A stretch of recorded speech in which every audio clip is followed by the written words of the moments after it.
So I'll try to get straight to it. I'm going to talk about general intelligence, and can we get to general intelligence through playing games? Am I standing where I should, or should I move myself somewhere? Wherever you're comfortable. No. Right. So who am I first? I'm currently an associate professor in computer science and engineering at NYU. Been there for just over 2 years. I'm on my 6th university in my 5th country. I've been traveling around a bit. Originally from Sweden. Originally, I'm also not a computer scientist. I went to school. I graduated high school, even though I sucked so badly at math that I promised myself I would never ever have anything to do with mathematics again. See how well that went. So I decided I really wanted to understand the mind. I wanted to understand what intelligence is, what consciousness is, where it comes from, how it works. I started studying philosophy and psychology, and I discovered I didn't have the patience for this because it happens very slowly in philosophy. Someone comes up with a good idea every century or so, and that might not even be me. So, and psychology, let's not even talk about that. I mean, yeah, well, it's very hard to get anywhere, right? So basically, if I wanted to understand intelligence, I needed to build intelligence. So I sort of gradually drifted into computer science to do artificial intelligence.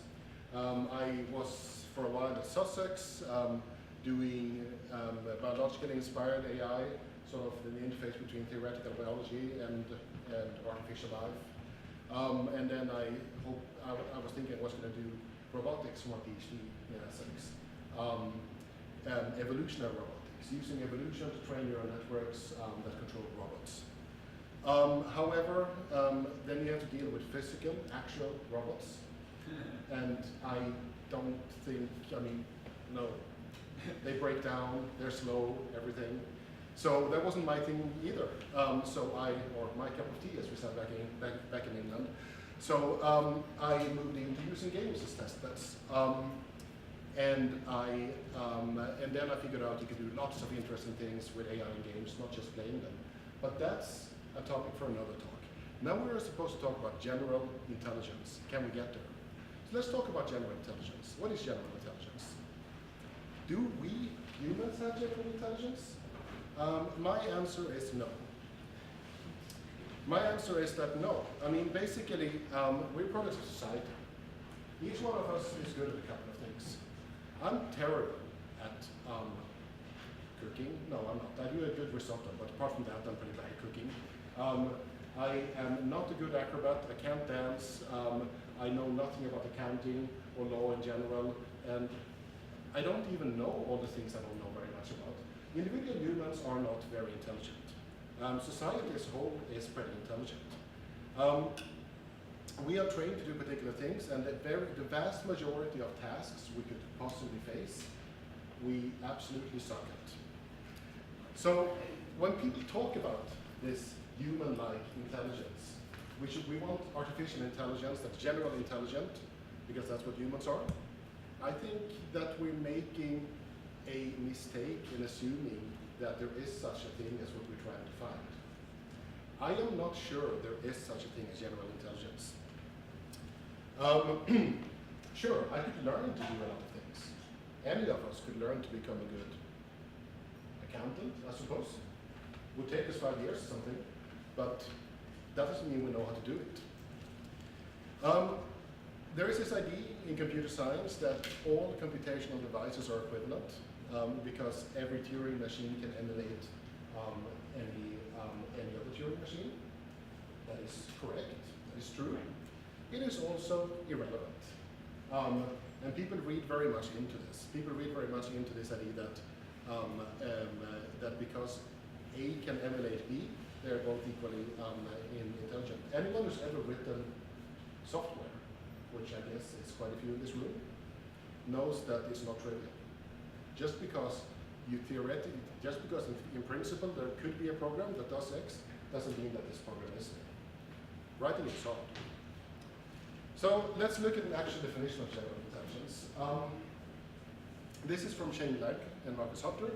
I'm sorry, this is an equation. I hate showing equations on slides, but this is a good one. so bear with me. So Shane Lake later went on to found DeepMind, basically based on this idea. General intelligence, the general intelligence of an agent is the performance of that agent, the reward it gets, of all possible environments, weighted inversely by the simplicity of the environment. So the simpler environments are worth more, or simpler in the sense that they can be described with a shorter description. This makes a lot of intuitive sense to me. I think it is an interesting definition of general intelligence, which will, among other things, show that basically almost no agent could possibly be general intelligent in general. Some are more general intelligent than others. However, this definition of the general intelligence of an agent is very impractical, because first of all, you need to sum over all environments or problems in the universe, which takes an infinite amount of time. That's a problem. You also need the conmonger of complexity of the description, or the conmonger of complexity of the actual problem, which is incomputable. That is also a problem. So, can we do better? Can we sort of be inspired by this general idea and come up with something that we can actually use? Yes. So games. Did I move something here? Yeah. One thing, just a note here, that when we say general intelligence, very often what we're thinking of is that we want intelligence which is something that's intelligent like a human, which is not, I think, general intelligence. I think it's entirely possible to come up with a general intelligence that is more general intelligent than we would be, but would be entirely abstract, incomprehensible, and not good at any of the particular things that we humans are good at, like tying your shoelaces, or drinking coffee, or whatever. So I think the definition of general AI is very much dependent on the sort of space of tasks you're facing it with, which is why we get into games. So since artificial intelligence research started, people have been thinking about using games as benchmarks. Originally, it was chess, and then once chess was done, people were adventurous enough to move on to Go, which is another simple two-dimensional board game that has existed for thousands of years and requires no specific, it's a two-dimensional, perfect information, turn-based game. It's not that different from chess, really. Recently, there's been a move towards using video games. Video games are developed for humans to play. They're fun for humans, which means that they are relevant for human cognition. Because a large part of the reason that they're fun is that they're good teachers. You're learning to play them as you go along. They're also they're made to challenge human thinkings. They're faster, cheaper, and technically easier than robots. You can run a good game like 1,000 times faster in real time. You can press the reset button at any time, things like this. So games should be a good, relevant test for AI because they're made to challenge human thinking, in particular well-designed games. I had this idea for a long time ago. This is a paper from 2006 where I talk about like, hey, we could use these games to evolve ever more general and complex intelligence. The reviewer basically said, that's bullshit, take it out. I didn't. I'm such a rebel. So that was more than 10 years ago, and now what we're seeing is that we're having a lot of different game-based competitions at various conferences and various game-based AI benchmarks that are being released by OpenAI and DeepMind and adopted by Facebook and Google Brain and all kinds of things. So basically, many of the very big AI labs are squarely focused on games and do much of the most high-profile research in games benchmarks. So you might all be, or many of you might be aware of Google DeepMind's results on training very, very big and deep neural nets to play simple Atari games, which are going into Science, I think, it was Nature, which quite an achievement, some very good engineering there. Unclear whether that brings us to more general AI. The big problem is this, overfitting. So we're seeing a lot of work on, and from people who have very correctly had the idea that, oh yes, games are good test beds for AI. Let's train agents to play games. And then they train an agent on one game and it does really well. And then they basically say that, okay, this is a great result for AI. The problem, of course, is that, getting back to this idea about general intelligence being your performance of all possible problems, well, your performance on one particular problem doesn't say very much about that.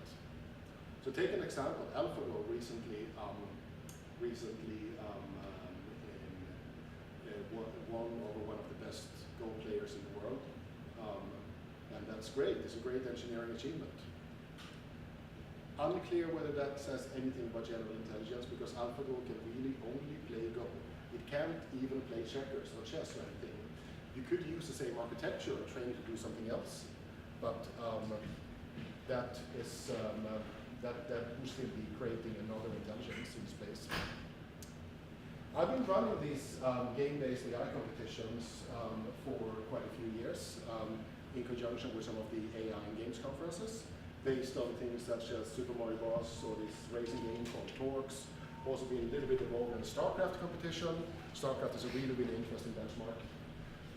But what we see there is that people, the first year you run this, people come enthusiastic, wide-eyed, and sort of submit their best general AI architecture, and it does sort of not so well. And then as you progress, people sort of put more and more domain engineering into this, and engineer very, very specific solutions to playing, say, Super Mario Bros., which don't translate very well into general intelligence. The solution here is basically, can you come up with AI that can play not one game, but many games? All games, perhaps. So, thinking back to that equation I showed you, well, we're looking at not all possible problems in the universe, but we'll be looking at a decent amount of different games. Very importantly, you don't know which games your AI will play, so you can sort of overfit to it. So we have this thing, we developed this thing called the General Video Game AI Competition, a framework. So basically we have currently about 100 games, most of them model on 70s and 80s old games, like 2D games with things sort of collide with each other. And then you develop your agents, they submit to your server, and they're tested on a number of new games that you have never seen before, that no one has seen before, because we just made them, fresh from the factory. We only do this about twice a year, because it takes time to make these games. We come up with a description language, for this, that can define these games. It's very nice, it's easy to write for humans, and it's possible to generate. Eventually we want to actually generate these games. So here is a version of The Legend of Zelda. You are playing it, you walk around, you collect keys, you kill these evil spiders, and you get to the door. And it's not a super advanced game. It's also, we have the same game with more advanced levels. We have some games that actually are pretty challenging for humans. This is a random player playing it. The random player is not very good. It just died there. You want to see it again? Here is open expected max tree search, which is a variant of the very popular Monte Carlo tree search algorithm playing this game. Look, he gets the key, but then he doesn't search far ahead enough, so he doesn't figure out that there is actually a door, but then he does. And this is currently one of the best performing agents. The interesting thing is not being able to play this game. The interesting thing is that the very same agent, without any modifications, can actually play a large amount of games pretty well. This is the description language we use for defining these games. So here is, I think, the same agent, MCDS-like agent, playing a large amount of different games, and there's no modifications at all of the actual agent. And he doesn't know when he starts which game he's going to play. It just basically gets these games. So basically, it just lost a game of Boulder Dash here. It's going to win a game of Space Invaders. It won a game of Gymkhana here. And it's lost and got stuck in a game of whatever it's called. You're supposed to color squares. This is sort of a puzzle game. And you could, of course, this puzzle game, for example, is pretty simple. You could not, it would not be so hard to come up with an algorithm for how to play that particular game very well. But that's not our interest. Our interest is the same algorithm being able to play all of them well. This is currently what it looks like. Now you're looking at me and like, this is currently what looks like? What is this? Ah, okay. So this is a figure. There's different colors on it. No, this is, up here we have a very large amount, we have 80 or so games up here along the horizontal axis. And here we have 20 something or so different agents that have been submitted to this competition. A white square means that that agent always wins that game. A black square means that it never does it. And this is what we're seeing. Some of these agents really are better than others. So Nutty and Adrian CPX are two of the currently best ones. You see that overall they just win more games than any of the other agents. But they're very uneven. There's a sort of a rock, paper, scissors dynamic here. That game, and some agents are very good at many games, but still inexplicably bad at others. And sometimes, here's like, up here, here's some kind of strange agent that really is not very good, and look at how much it loses. But then, surprisingly, it's really good at some games out here that basically no other agents play well. So we're seeing a big sort of non-transitivity here. If you're good at these things, you're not good at those things. Can we get past this? So we sort of reframed the problem of general intelligence towards a problem of playing a large section of different games well. And here you see how challenging it is. So yeah, we have a lot of, I mean, one thing is you can do incremental gradual learning in this framework. You can start on simple levels of a single game and go on to harder levels, and sort of, and go on to learn more and more games. You can also learn to learn. You can give many games that need to be learned, and then sort of learn how to learn to play more of these games. So we're trying to argue it's a good environment for this. However, you might accuse me at this point of taking a very mechanistic and simplistic reductionist viewpoint of intelligence. That's correct. But let's look at like some of the opposing perspective. What do you actually learn from playing games? Do you really get general intelligence?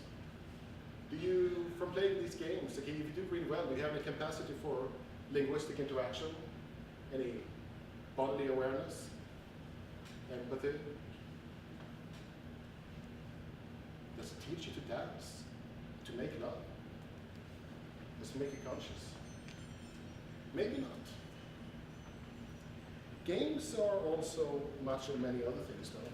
I mean, we have text adventures such as Zork, Great Underground Empire. Anyone play this? You're not old enough. I have played it. Anyone played Mass Effect? Any of the games? Ah, good, great. We have some civilization here. It's fantastic games. Which a large part of the gameplay really is about narrative understanding and emotional reasoning.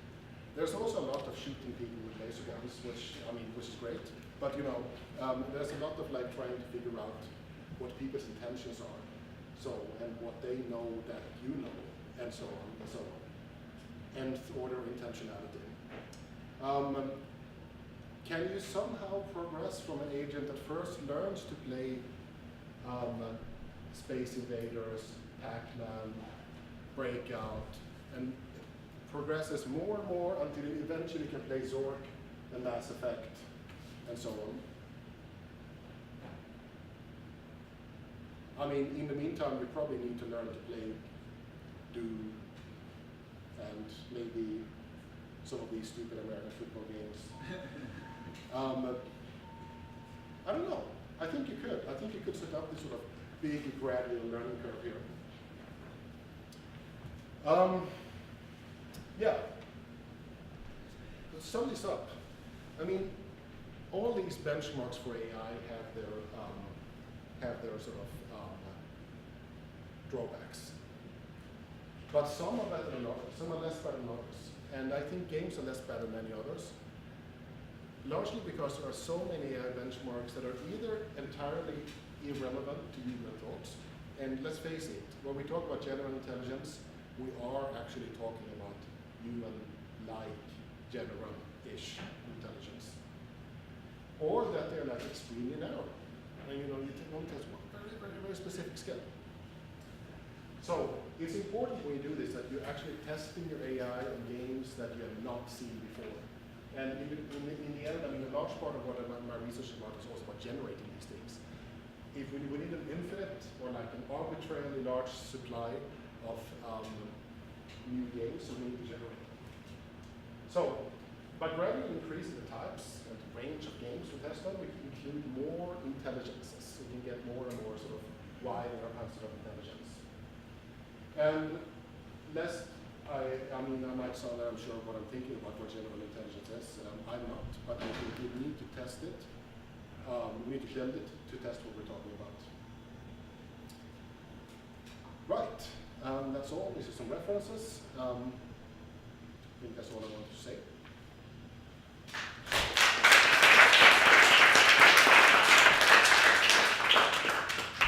Questions? Someone's got to have a question. Eric. Yeah, you mentioned this question if you ever get to the more complex games from the simpler games. And it seems to me one of the really interesting things that you've done here is that you're kind of mimicking evolution itself.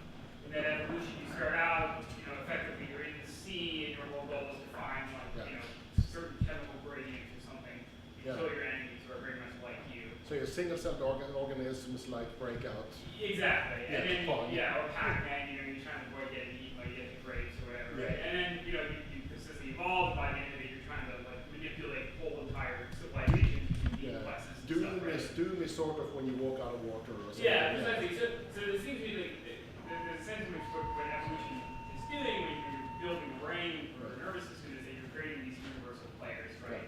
And the really amazing thing about human level consciousness is that you get something like a universal player. I know you don't completely agree, but so my final question kind of to lead up to this is that it seems to me that you can make an argument that most animals are very specialized in the way that you describe, and that most animals are very, very fitted to their niche, and so they're playing some particular type of game. Right. And what's so kind of amazing about humans is that there's some kind of, phase transition, if you want to use a metaphor like that, in which suddenly you can start playing all sorts of different kinds of games, right? And that's what makes, strange negatives and sticks kind of so dangerous to everything else, is that we're these universal players.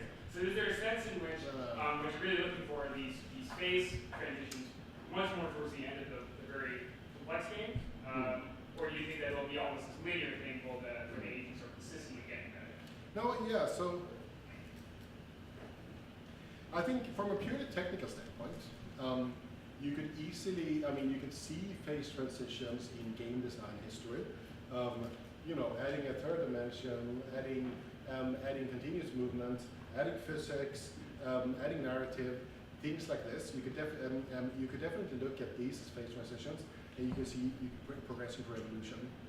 The problem, and here is where we actually need a very good knowledge of game design. So as I said before, one of the core parts of my argument is the games are well-designed games fit with our way of thinking, and they are fun because they challenge our brain. And basically, why I'm saying this is because it would be easy to evolve in arbitrary directions. We have a slightly wider niche than many animals. I give you that. I mean, I am more intelligent than a cat, maybe. But basically, it's still a niche, and it's simple to come up with games that are like impossible, completely incomprehensible to humans. So we have an ongoing research programs where we are trying to create in this language to generate new games. And one of the big problems is that we come up with lots of games that particular agents can play well, which are like make no sense at all to humans. And we can't even understand how to play them, and it require, first it requires incredible reaction speed, so we sort of limit it so you can't require that. And then they sort of just come up with game mechanics that we just don't understand. So that is where sort of formalization of game design knowledge as a sort of mirror of our cognitive style becomes important. I don't know if that answers your question. What kind of input are you giving the agents? Like, do they look at the screen, or are they just No. I might or might not have strong feelings about this. There's a lot of research right now that takes as a given that you need to parse the pixels of the screen. No, we are giving them actual sort of positions of objects. Because basically, sure, we could have them parse the screen, but why create more problems? Because that's what a human does when they're playing you. Maybe, yeah, we do that but on the other hand, is that the task we want to focus on?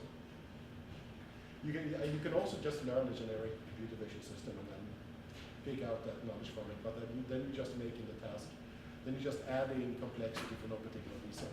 Is my take on it.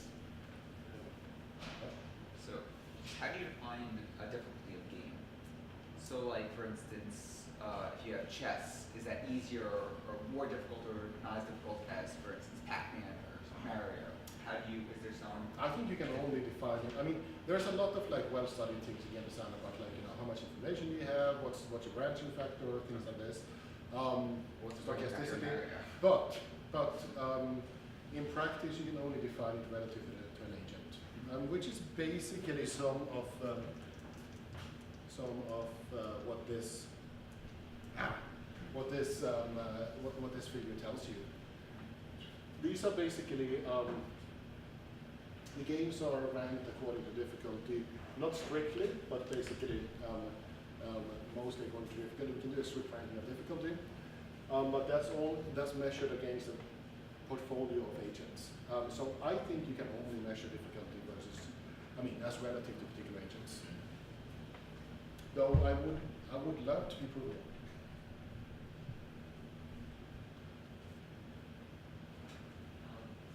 Based on this graph, is there any research on like creating agents, these agents based on these performances? That means Yes. like learning how to make Yes. agents. We have some more work ongoing, and we have one paper published, one being under review about selecting between existing agents. We make an agent that basically, it's called hyperheuristics or algorithm selection. So you have a bunch of other agents, and you have a new agent that selects which one of them you use in each particular case. It's interesting. It's unclear whether that will learn to general intelligence, lead to, not learn to. But I think it's more interesting if you could have another agent that learns from these agents and internalizes the particular responses they would do. We don't have such a thing, but that would be really interesting. So yeah. What's the story with that little section there where the Monte Carlo agents do so well? Like that little, why is there that little grouping of white there on those games of a particular type that the tree search does a great job at, or? You want my honest answer? Yeah, just why is that little grouping there? What does My that honest mean? answer is I don't know.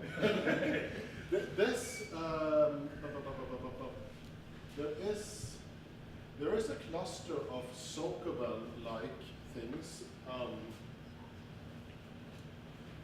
here-ish that many of them do extremely badly at. The iterative width search, which is surprisingly based on something as simple as a breadth-first search, but with a very fascinating pruning criteria that basically creates a propositional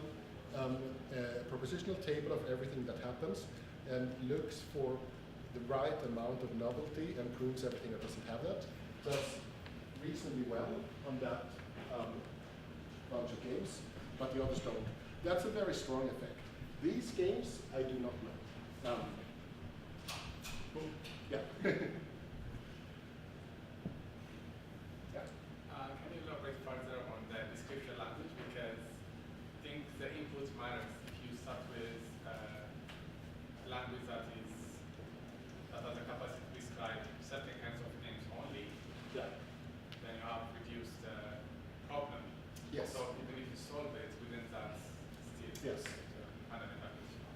Yes, I think that's necessary. So, I mean, there is a no free lunch theorem. I don't know how many of you have heard about any of the no free lunch theorems? One person? Two? So the no free lunch theorems, there are different versions of it. They say essentially that, so one version of it says essentially of all possible learning problems, or of all possible problems, all agents do equally well. It is not possible to do any better than acting randomly. It's a pretty simple theorem, and it's pretty simple to prove. It's also very depressing, because what it says is basically that you give up, go home. You can't be intelligent. But when you look at it more specifically, what it says is that given this crazy idea of like entirely universal intelligence, of like being able to solve all possible problems, you can't do anything. But that's never the case. We, like all animals, we have our own ecological niche, and we are focused to live within that niche. We think we're very intelligent because we built this crazy world like New York City and everything to fit us perfectly. And here we can do lots of things. It's good on us, but basically it's we have to specialize. So okay, getting back to the description language, we reasoned early on that it would be impossible to make any progress on games in general because that's far too broad, and it was also impossible to make a nice, compact, and reasonably elegant language. So we instead sort of focused on a particular type of game. So basically, this is what we have up here. Is like this is the ontology of every sprite that exists. Object in the name called sprites. These are the sprite types, and what sort of how they move and so on. This is the mapping from a level into a game. This is a level. You can have many levels for the same game. These are sort of the core rules, the interaction set. When anything that moves connects with a wall, then it stops step by step. If you connect, if the avatar with the key connects with a goal, then the goal disappears and you get one point.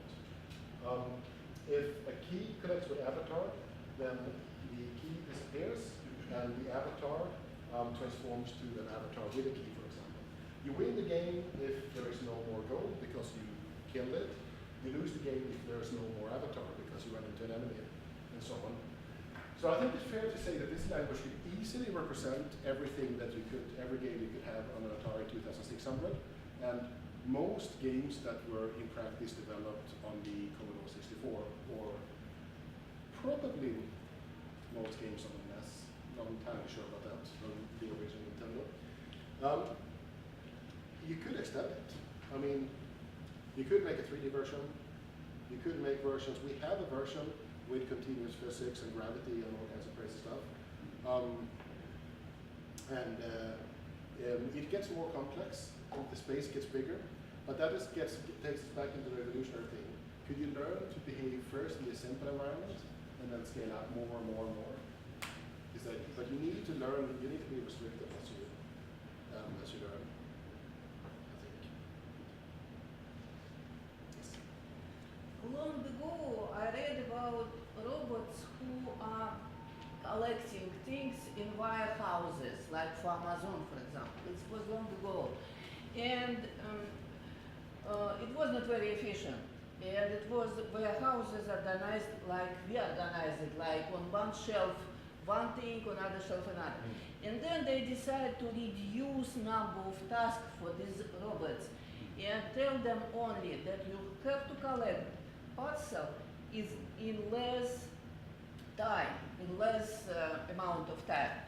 And robots start to reorder all things, so they don't put one thing on one shelf and other thing on another. They put everywhere different things, and when there was particular parcels ordered, the closest robot for this particular thing took it and bring it. So for them there was no, so they kind of made like intelligent decision. For them, memory is not a problem. For us, it is. Yeah. So they organized warehouse, how we organize New York for ourselves. Yeah. but they organize it for them to make these tasks done better. Yeah, because their processing strengths are completely different than ours.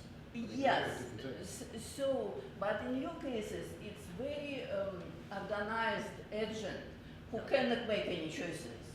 He cannot say here, whatever. It cannot say, I hate this game. I will better play this. So, He can choose not to do anything. okay, so choice and intelligence, Yeah. how it's connected in your vision. I think, I mean, they have a lot of, they choose every time step, they choose what to do. They can only choose from a particular sort of small set of actions. They have essentially a set of 6 actions they can choose from, 20 times a second. So there's a lot of choice going on. However, it's constrained choice within a particular environment. You can see it as like, they live inside this small environment. That is their world.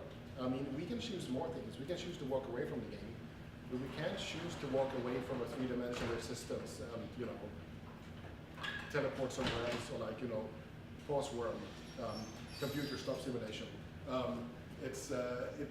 So we also live in a world of constrained actions. And it's the same thing. This is just their life world. You're right that it's a restricted life world. You have a very restricted set of things you can do. But I think that will have to be the case however you do it. You'll always have some kind of restrictions in any sort of AI testing environment. I'm not sure if that answered the question. I don't know how we do it for time, but yeah. So, one thing I was thinking about, I haven't seen ever, was having an agent learn by observing.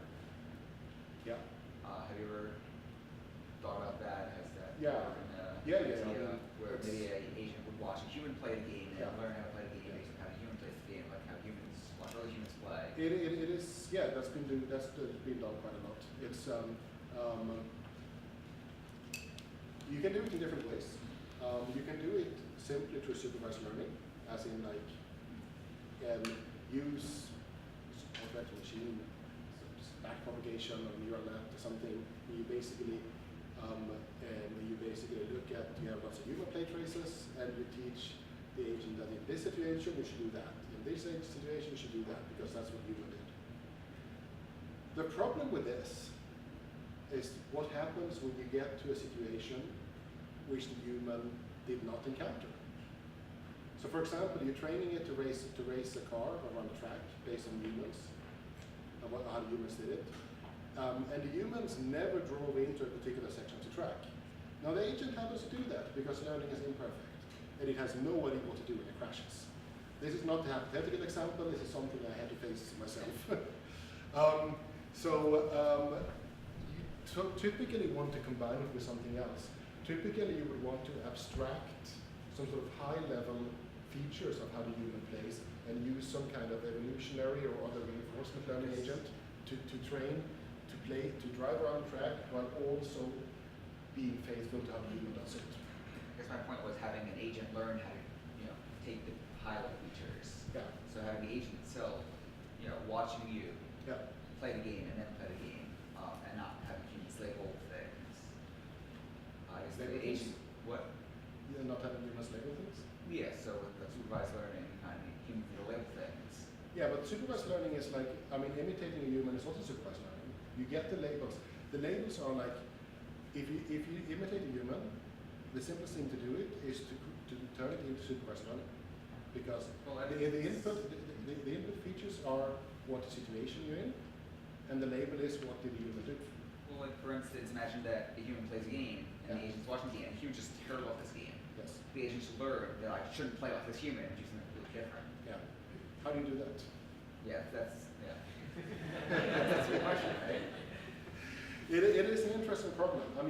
It's not that people, so there is a lot of imitation learning going on, and in the robot community, there is in the developmental robotics community, it happens a lot. We've done quite a lot of it in games as well. generally, the idea is that you'd have to combine supervised learning with some kind of reinforcement learning to sort of learn to not do certain things sometimes. But yeah, I think it's fundamentally a good idea. Yeah. Is it possible that maybe by becoming good at certain games, you actually impede yourself from being good at other games? That, you know, for example, you know, if you even in like the humans, if you become like a really good bodybuilder, maybe you won't be so good at ballet. I don't know. It's interesting, that was just the example I thought of. I'm not good at any of those. But probably. There's also transfer learning, but I mean, ideally we want to see it as you're good at this game and that game and you're also good at those. And there's some kind of transfer going on, but it could also be some things holding you back. You develop certain reactions that you don't want to have. I don't know. It's a bit like, you know, I used to be a cat person, and then we got a dog, and then I became a dog person, and the cats sort of ran away when they saw me because of my changed sort of approach to them, changed movement pattern. Yeah. I don't know how much of a real effect it is in humans. But yeah, it's a good question. So I think we'll Yeah. stop there. Thank you very much.